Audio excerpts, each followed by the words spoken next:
This match is from Bushkill, Pennsylvania, the Fernwood Resort and Country Club. Oh, how shit has fallen in 1994. 1,600 people, and Randy Savage and Jim Ross are on the call. Before I just get into the rest of the card, I've got to just say, I thought I would love Macho Man on commentary, and that got dashed very quickly. Hey, you got to think, though, this is at the tail end of his run. Like, I agree. He's probably going to quit in mere weeks. It's so gimmicky. You know what I mean? It's just like, it's too much. Like that voice. Well, yeah. I was like, I don't know, man. It's a little much for me in commentary. A little much. Like we talked about like Jericho yelling. I was like, oh yeah. Yeah, Jericho yelling is the worst, but Macho Man's not great. But at least you have Jim Ross for this match, and that's true. Actually, a very nice touch. It is. It is. Because if anybody's going to make a story out of this, it's him. Yeah. Even though Bret Hart made sure that there was tremendous amount of story in this match. Yeah. Like Bret Hart. So, like, think about it this way, right? Bret Hart made it his mission to make Tom McGee look like $1 million. That was his job in '86. That was his job in '86. And in 1994, 8 years later, he basically does the same thing for Sean Waltman. And let's just think, too. All right, this is Bret's second run as world champion. In the WWF. He's making this fucking guy. And the first run was lackluster. He had to go in the ring with Shawn Michaels and make Shawn Michaels in 1992 at the Survivor Series. Had to make Yokozuna look like $1 million at WrestleMania. Yep. And here we got Bret Hart in his second run where he's trying to actually become the greatest of all time. Where he's on a mission at this point to become the greatest. And he gives this much to the kid. Like, I think that says enough with Bret Hart that he will go out of his way and even treat the people that Shawn is aligned with the utmost respect and, like, give them the best match of their career. Yeah. Similar to Diesel in a way, too.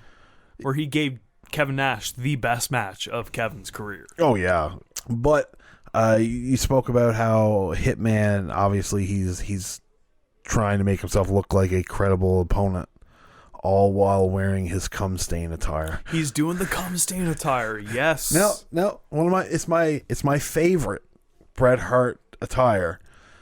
Cum stain aside, unless you count the Blue Boys from the 80s. The Blue Boys. Yeah. Oh, in 86, 85. Yeah. That is my favorite. I don't know. It's because it's like novel, because it's different, because of the pink and black attack. But like, I fucking love that. Like a blue, like they're the Hart Foundation and the heart is blue. Come on, man. Like, is I don't know. I just love it. If they did a red and blue contrast, wow. Oh, chef's kiss. Because no heart is really pink. It's red, and it looks weird. Did you know that the heart is actually drawn after the likeness of the woman's bum? Wow. That's why it's got 2 loops. It's a peach. I guess so, yeah. Half-eaten Anyways, peach. Speaking of peaches, we have Raw Ring Girls. Oh, I failed to notice that. You didn't notice the Raw Ring Girls. I remember Raw Ring Girls from when I was a kid, but I didn't notice them in this match. Speaking of the Raw Ring Girls, before we get into the meat and the potatoes and the gravy in this match, Owen and Neidhart show up at the end of Bret's entrance. They're giving Bret shit, and Owen and Neidhart get escorted from ringside while Owen is yelling into the camera, "Bret, you're a scaredy cat! Bret, you are a scaredy cat!" Owen was never good at trash talk. But it's great 94 trash talk, I think. You calling him a scaredy cat? That's great. That's pure Owen Hart right and there. at the same time, too, you're geared towards kids at this point in time anyways, right? Like, it's calling him a scaredy cat. Bret, you're resonates with their audience. Piece of shit, Bret. I don't know. I don't think Owen would ever say that. You big piece of shit. If somebody was like, Owen, I want you to go out there and call your family a piece of shit, they'd be like, oh man, I'm not doing that. You're just poop. Bret, you're a poop. You're a big pile of poop. You're excrement. Yeah, exactly. That's Vince style right there. Yeah. Yeah. But before we get into the match here, just a little rundown. Crush defeated Matt Hardy in 1 minute 17 seconds on this show. Razor Ramon defeated Barry Horowitz in 2 minutes and 53 seconds on this show. And then Erwin R. Shyster defeated Ray Hudson at 3 minutes and 48 seconds. Just thinking about the fact that this show's 40 minutes long in terms of like commercials cut out of it too. Yeah, this match is like 20 minutes. With entrances, yeah. Yeah. This match is very similar to MJF and CM Punk. This match restarts and everything. Oh, yeah, it does. Yeah, you're right. CM Punk has been drawing from this match, like Nobody's drip business. by drip since he returned. Yeah. Because the first spot in this match is him getting arm dragged by 1, 2, 3 Kid, and he is taken aback and he kind of like shrugs it off with his head. Yeah, that's exactly what happened. That's exactly what happened. The first spot in the CM Punk Darby Allin match at All Out 2021. Yeah. So that's how we start here, and it extends into some incredible chain wrestling, where it would lead into a spot where Bret would back elbow Kid, and he would get one up by Kid with a monkey flip and an enziguri, leading into Bret getting sent outside, and it would just lead into like Kid being the aggressor of the match pretty much until the time where they start to restart the match. Oh yeah. He gave Kid a lot in this match. You know what I mean? Like they really like I said, made him look like $1 million. But like to go away from his work.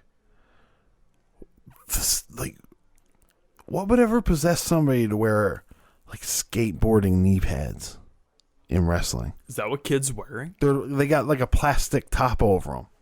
It's like that's got to be horrible. Maybe that's the early 90s mindset into trying to protect your knees from those, like the dives. Well, and like he wasn't wearing that in the match against Jerry Lynn. He wasn't wearing it against Sabu. And it was like, it's the WWF ring, and man. that's what I thought about. It was like, maybe it's because the WWF ring is so fucking hard, right? Like, who fucking knows, man? And he's taking those spinning wheel kicks off the top rope, the cross bodies, the muscle drop kicks. He's doing a lot of stuff in that ring. Yeah. I really like, there's portions in this match where Hart realizes that, Kid can actually go with him. And like, you can see Bret Hart change. You know what I mean? It's a different Bret Hart. He gets a little bit more aggressive. He just tells such a good story. Like the Irish whip that he gives Kid into the turnbuckle is just unworldly. A rocket. Yeah. An absolute rocket. And good on Kid for taking it that way, too. Like, he took it like a fucking champ, right? Like you could see Kid's soul leave his body with that Irish whip. But I like it. He's taking it as good as Bret would do it. Like, if Kid did that to Bret would do the same thing, I bet you. Yeah. Oh, yeah, because Bret always ran into that turnbuckle very and that's hard. why he has, like, wrist problems to this day. Yeah, and the way he would run the ropes and stuff like that. Yeah. But he sacrificed himself for his craft, which is what Kid did, too. He would sacrifice his asshole for this craft. At least he wasn't always doing the Bronco Buster. Imagine when that would have how bad that would have been. But do you notice the early incarnation of the Bronco Buster? Where he would go into the ropes and do the missile drop kick? With him standing? I didn't look at it as that. Because he would always miss it. He would always miss the running drop kick into the corner, and he would do the Bronco Buster right into the corner. Oh, I suppose. Yeah. Yeah, okay, I get it now. Yeah. It's kind of like Ray doing the Tiger fake kick. Yeah, he's like, I've been taking this bump this whole my whole life. Why don't I just make it a move? Why don't I do it lower and have something to bounce off of? Yeah.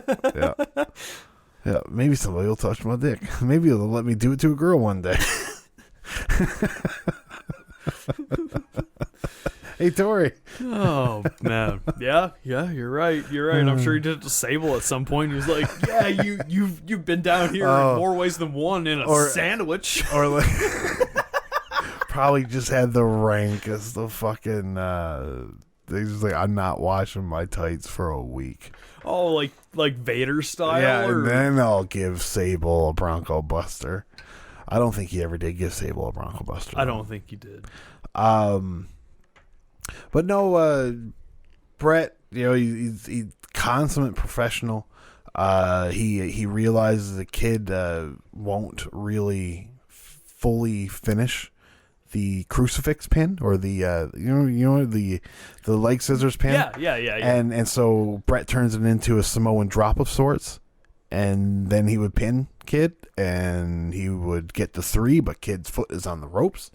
Like that, those things there, what Bret did, that's what makes him so good.